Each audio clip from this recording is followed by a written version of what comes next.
This is Power Onward. The podcast that unveils how power technology shapes your everyday life. Estás escuchando Potenciando el Mundo, el podcast que te muestra cómo la tecnología energética transforma tu día a día. You are listening to Power Onward. Apa yang memberikan kekuatan dunia Anda? What is powering your world? Ito ang Power Onward. Mit voller Kraft nach vorn. This is Power Onward, the podcast that unveils how power technology shapes your everyday life. We all have a general idea of what mining looks like. Maybe a person in a dark cave, like chipping away for gems and diamonds. On the surface, that image seems familiar, but the reality is just so much bigger. We're talking about copper, iron, and other minerals that power modern life.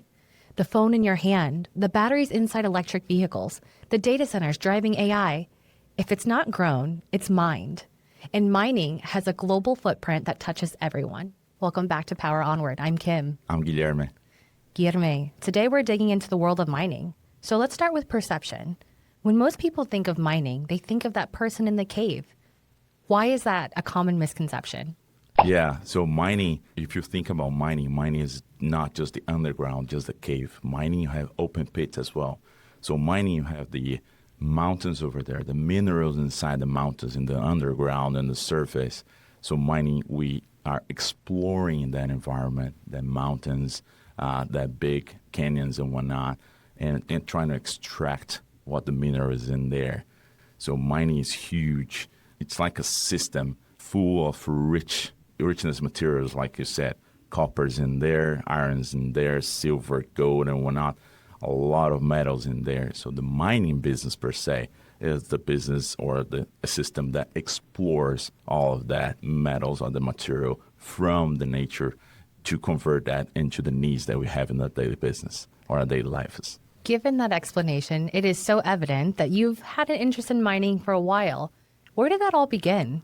Well, it began probably when I was 10 years old, around that. I had this metal die-cast truck. It was a big truck. It was a kind of crane truck, and it was with the big wheels, the big rims and whatnot, and it was a huge toy. It was not actually a proper toy for kids. I was just going to say, I had plastic toys, and you're talking about die-cast, which is something that I collect as an adult, like die-cast models. It was a huge one. It was the size of like this probably, and it was a big one, bigger than a shoes box. And I was playing that a little bit, and then joining Cummins throughout my career. At some point, I started to work in the mining business as a field service engineer for mining business. And then when that happened, I visited a few mine sites throughout South America. And one of the mine sites, the first time I was there, seeing the real big truck in front of me, that was something else. Yeah, it pops everything. And back to my memories when I was a kid, first thing that I did was like taking a picture with me, a selfie on the truck. That's so awesome. And then send it to the family. Hey, my parents was there over there back home in Brazil. Hey, this is me next to a big hot truck. It was awesome. I feel like your parents would have that flashback of you playing with this truck, the size of a shoebox as a kid, and then going, wow, full circle moment. Like, this is the job that you're in now. Yeah. And this job like life, I love, So you talk about mining being like a system. Instantly in my mind, I started picturing the solar system because we think about size and vastness. You talk about the different implications and how integral mining is, but what are some of those applications that make mining relevant? Yeah, so you got the whole system of mining. So you got the minerals over there in the dirt. So you have to have, first of all, you have to have blasting. And you do the blasting to blast all the parts of the mountain over there. And then after that, you got a shovel, excavator. The shovel will scoop all that and put inside of haul trucks. And the scoop, each scoop is around 100 tons. Hold on. When you say scoop, for some reason I pictured a sandbox and this tiny handheld shovel. How many? It's a massive scoop that could take around 75 to 100 tons per scoop. And for It's those huge. of us who can't picture how much a ton even equates to, because I don't know, we weigh things here and I there. would say roughly like 50 sedans that we have, cars. 50 sedans, just in Like one that. casual scoop. Just a scoop, yeah. Okay. It's huge. And then you have to have like probably 4 scoops of that to put in the hot truck. The hot truck is, we're talking about the 400-ton truck. Whoa. It's massive. It's one of those trucks that if we're staying just beside the wheel, like I did before, it's like I'm 6 foot tall. So my my height will probably had a half of the wheel over there, half of the tire. So you're saying the tire is probably closer to 12 feet, and that's just one singular tire for this vehicle. Yeah. And that hot truck uses like like 6 tires, so it's massive. This feels like the size of my apartment building. That's what I'm visualizing right And now. replacing that tire, right, is complicated as well. Yeah. I can't imagine. You know, my brother works in cars. He's always done automotive things. I'm going to tell him what you just told me, because then I'd be like, how would you tackle that? How would you change this tire, Mr. Know-it-all? Yeah. There's a whole system over there to replace. And then that truck will take that mineral to the machines over there in the mine site, because the mine site itself is like a city. The mine site will feel like 5,000 people working over there, 6,000 people working over there. It's a city. They have to have like the dorms. They have to have like kitchens and whatnot, food for everyone. Anywho, so the operation goes when that truck goes to the machines over there in the mine, that property for the mine site, and that material gets processed. A lot of chemical involved, some process of exploring that material, extracting the raw. And then the copper itself, it's extracted from that, which is the copper that goes to the exportations throughout the world. Yeah. That is a crazy journey for something that we see that may be so little, like the copper and the batteries. You know, when you exchange your batteries, you look at it, and okay, cool. But the journey that it takes to get to that point is truly magnificent. It's huge. It's a full circle. And the copper is everywhere. The copper is in this room, is in the wires that we're using here on those headphones. In our microphones. In our microphone, yeah. In your cell. Everybody has a cell phone right now in their hand, in their pocket. Some of us even two. So tablets, computers, you think about everywhere, and that's laptops. That's kind of why I wanted to lean into that. We frequently talk about AI. We frequently use AI. Everyone's tapping into AI for different things. Generate this type of photo, turn my dog into a cartoon or something like that. But without the copper and the minerals that you're talking about, this expansion wouldn't even be possible. That's right. All the minerals that we have in the nature right now, they're necessary for our lives, as well as the food that we grow as well. We're using the minerals from the earth, basically from the nature, everywhere we go. And the copper itself, I mean, AI, as you said, massive. So you see a huge growth in the mining business nowadays because of that necessity, that demand. And I like to say that the full circle of copper. So you got the mining going over there. So you got the trucks, shovels, the excavators, exploring that raw copper. The copper gets processed and gets shipped to all industries. Puts on your phone, use your phone, or put in your data center, like you said. And the generators will power or provide power to the internet or to a data center that we also need to, of course, for our daily business. For think about storing our documents or even managing your photos, your documents. And we think about payments and transfers, like data centers are behind all of these things. So the everyday conveniences are kind of made possible through that mining industry as well. And for Cummins, you have the two business sides together. So you have the mining business in Cummins and you have the power gen business in Cummins as well. Because you also provide engines to power the machines that extract the minerals. And you also provide power generation or engine set or generators to the data centers to provide that power as well, that will use the copper extracted from the mine. So you got a full circle of the thing. Full circle, and truly a global business too. It is. With mining, have you been able to travel to different places? Like, what's it like mining in different parts of the world? It's different. So one of the biggest regions, you got a huge concentration of copper in South America. Actually, got the biggest producer of copper in South America, in Chile and Peru as well. And you got a huge polo of mining, huge power source of mining in Australia. And you got some really power source of mining in North America. And you have rising in Africa as well, a lot of metals over there. And the Northern Europe towards Russia. But everywhere, truly everywhere. Basically everywhere, right? Yeah. Because whatever you got the mines, the mountains, you got the mines over there. So, and I visited a few ones in Chile and Peru. I've been to probably by now over 15 different sites over there. Wow. And you see the workforce. Like I said, it's a city. So you got a huge amount of people over there working, and you got men and you got women as well. Because right now the mining business is in expansion of trying to take that stereotype. It's a male job. That stereotype is just men can work on that. It's not. It's expanding to women. There's a lot of talented women for multiple roles over there. So you see that increasing every year that passes, which is like it should be for everyone. I know, you got to get that picture of that rugged-looking man in the cave and to like expanding it into these open pits, like you said, with women working in mining. I think you mentioned a really interesting fact about women building something. What was that? Yeah, that was really cool. So there was a mine in Peru, and there is an OEM which makes a lot of haul trucks over there and provided a lot of trucks over there. And one of the first haul trucks was actually the biggest one that we have powered with our engine.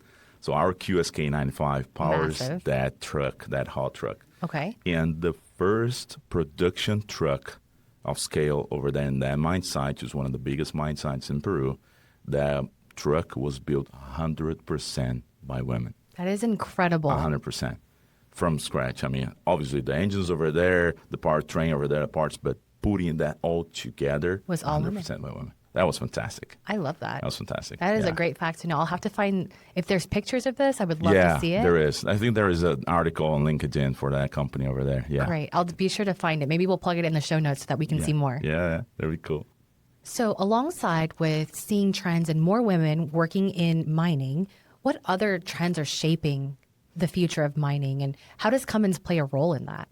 Yeah, I think everyone is trying to go implement new solutions or develop new solutions to be cleaner in the emissions per se all over the world. The mining business is not one of the cleanest at all because there's a lot of harsh in the environment per se. Extreme climates and environments. Exactly, and there are a lot of chemical involved. So trying to not put into the atmosphere more polluting gases, we're trying to go cleaner and cleaner.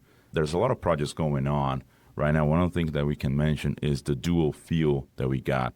So it's a 60-liter engine, dual fuel, diesel and ethanol, and it's a prototype yet. It's not into production, and that will be working in a mine site in Brazil, one of the biggest ones over there. And is going to a route that we're still got the diesel, but we're gonna cleaner fuel with the lower emissions, and then that probably will be even better for the environment per se. Also, we got some solutions that happening and throughout the world, different mine sites, but some trucks powered with the diesel, but using kind of electricity over there to be moving. That's what we call the trolley system over there. Okay. So we got wires on the mine side, and the trucks are running over there. It's like a poles of mine with the wires, and the truck has a kind of a hack in the top, and then it's using the electricity over there to move on the roads over there. It's kind of that avenue right now. The hybrid solutions is also multiple avenues being explored right now. Even within Cummins, we got a few solutions here to under development per se, and more to come on that. Stay tuned. But They'll be in the show notes. We'll hint to them. There you go. I never thought about these mining sites being like, cities. You mentioned dorms and kitchens and things that we need. How are those sites being powered? Well, that's a good question. When you got those big mine sites, they work like probably cities, and you got multiple people living in over thousands and thousands of people. So you have to have food for everyone, have to be dorms for everyone, have to be transportation for everyone, because the dorms are usually located in a position that is not close to where the mine site is happening. Right. For safety reasons, obviously. There's blasting going on. And sometimes, majority of the times, it's in a remote area. It's far away from big cities, from big urban areas. So what happens is you have to provide power to that. Right. And the mine site's like a company, so they don't buy from the grid provider. So then when it comes our generator solution. So power generation for Cummins powers a lot of mines as well. And then you got sets of generators throughout different mines in the world providing the power that they need. Of course, they will get something from the grid, but mainly power generation is Providing your own solution. power. So, Guy, you brought us a couple of props today. Yeah. For those who can't see, check this out on YouTube. But Guy brought a couple of items in. He's got some stories to tell. Yeah, you guys can see here. So this is actually one of the first items that I brought from my work trips. It's actually from Chile. There's copper over here. You see the copper in its raw phase, like the Statue of Liberty. You got the color over there. And then this is copper on the side. You can see copper this is made of. And it's a haul truck. So the haul truck is made from materials from the mine where the haul truck is operating. So haul truck is it's a big symbol of the mines over there in Chile and Peru. Yeah, it's a cool one. This one is so cute because it fits in your fingertips. However, how large would you say a haul truck is? Wow. So a 400 ton truck, if you're standing next to the wheel, next to the tire, and I'm 6 foot tall, you're probably in the half of it. That is crazy. Yeah. And I got a picture of myself just exemplifying that because it's a half of it. It's huge. And then the operator will sit over here inside the cabin. You wouldn't even see there's an operator over there. I was raised on Power Rangers, and they had Megazords. And when they would sit in the Zords themselves, it was so funny because you could never see them, or they would look like these toy right dolls. Here. So you cannot even see it.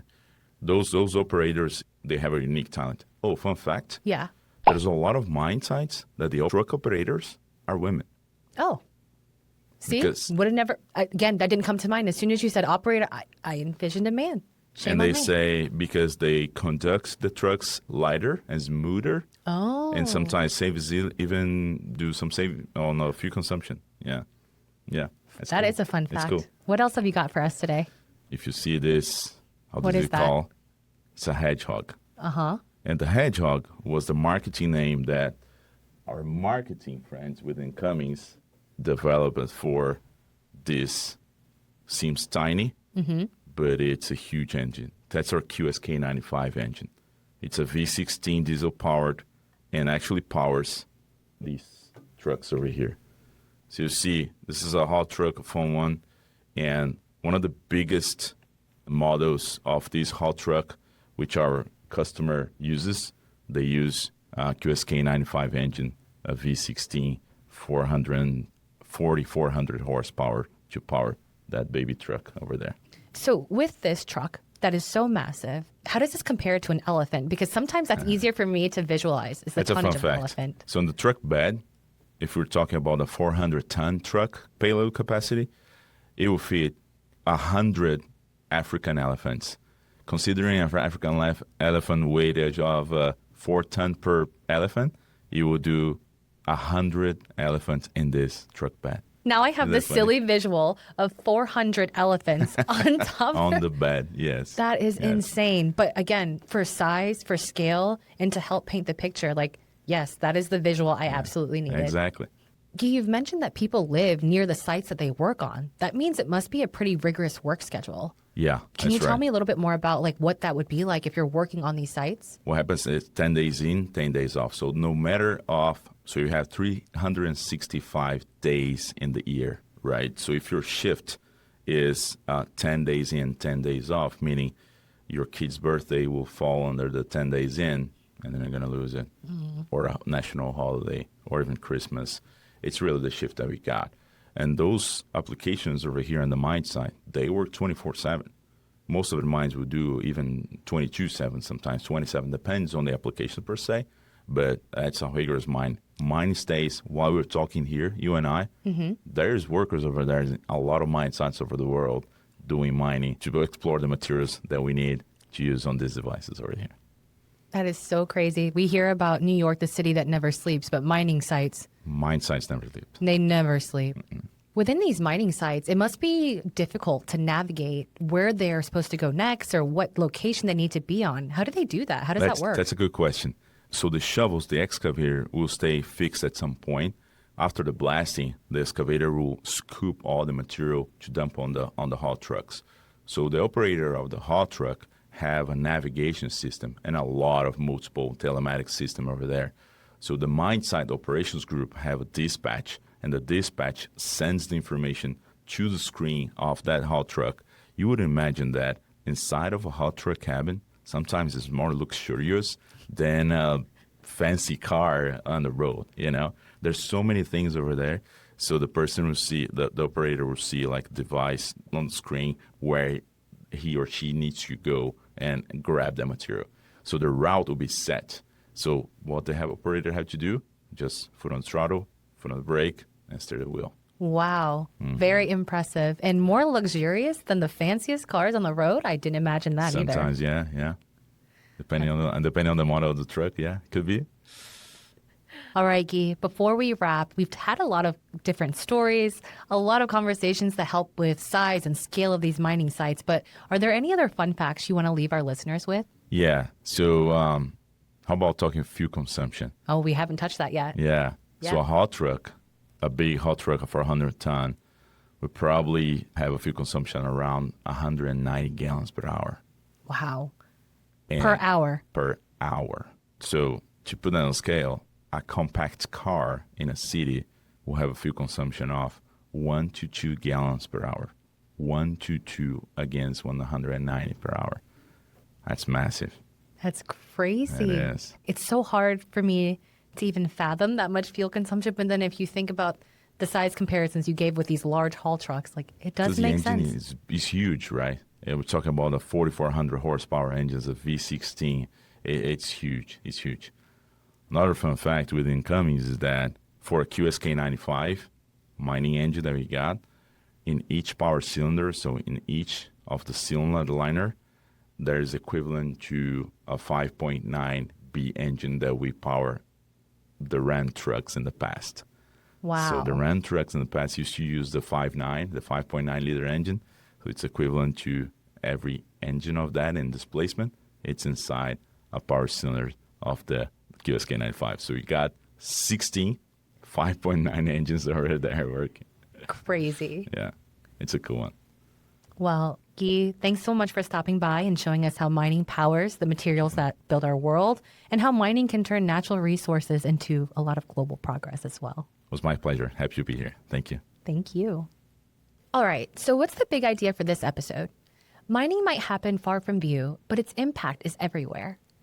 Copper, iron, and other minerals come out of the ground and become the materials that power our cities, our technology, and our future. It's more than just extraction. It's about innovation, impact, and inclusion. And companies like Cummins play a role here too, by leading in cleaner technology, building inclusive teams, and turning natural resources into global progress. Ini adalah Power Onward. あなたの毎日に影響を与える comment la technologie de l'énergie membentuk kehidupan harian Anda. Thank you for listening to Power Onward. Your support means the world to us. If you enjoyed this episode, please don't forget to subscribe, rate, and review on your favorite podcast platform. If you want to dig deeper on what we covered today, check out the show notes for additional links or go to cummins.com/podcast. Until next time, Power Onward. We're from Cummins, the company that's been innovating toward the future for more than 100 years. We're no strangers to rapid change, global shifts, and economic uncertainty. We want to be your constant during the energy transition. Whenever, wherever, forever. Power Onward.